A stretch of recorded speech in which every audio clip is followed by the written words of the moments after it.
Emad এবং মরিয়ম তাদের স্কুলের ক্যাফেটেরিয়ায় দুপুরের খাবার খাচ্ছিল। ঠিক তখনই তারা কলার ঝুড়ি জ্বলতে দেখে। কাছে এসে তারা একটি রহস্যময় চিরকুট দেখতে পায়। কলার ধাঁধা সমাধান করো এবং কলার জাদুর জগতের রহস্য আবিষ্কার করো। এমাদ ও মরিয়ম যখন কলার খোসা ছাড়ে, তখন একটি ঘূর্ণায়মান হলুদ দরজা দেখা দেয়। হঠাৎ তারা ভেতরে ঢুকে পড়ে এবং একটি বিশাল কলা বনে অবতরণ করে, যেখানে কলা গাছগুলি আকাশ ছুঁয়ে যায়। কলা বনে তারা প্রফেসর কলার সাথে দেখা করে, চশমা এবং বাউটাই পরা একজন কথা বলা কলা।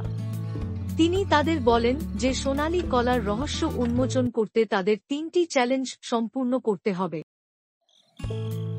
তাদের প্রথম চ্যালেঞ্জ হল কলার জীবনচক্রের পর্যায়গুলি সাজানো: বীজ, অঙ্কুর, চারা, গাছ, ফুল এবং কলার গুচ্ছ।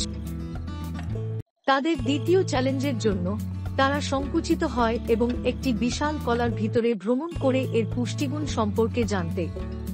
তারা পটাশিয়াম, ফাইবার এবং ভিটামিন সি এর সাথে দেখা করে, যারা ব্যাখ্যা করে কেন কলা একটি সুপার স্বাস্থ্যকর খাবার। তাদের চূড়ান্ত চ্যালেঞ্জের জন্য তাদের ক্যাভেন্ডিশ, ফিলিপাইন, প্ল্যান্টেন, আফ্রিকা এবং লাল কলা, ইকুয়েডর এর মতো বিখ্যাত কলার জাত সম্পর্কে জানতে বিভিন্ন দেশ ভ্রমণ করতে হবে।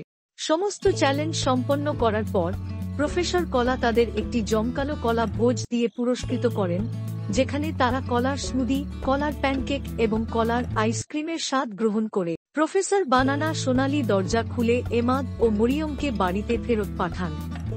তারা উত্তেজিতভাবে তাদের বন্ধুদের তাদের কলা অভিযান সম্পর্কে সবকিছু খুলে বলেন।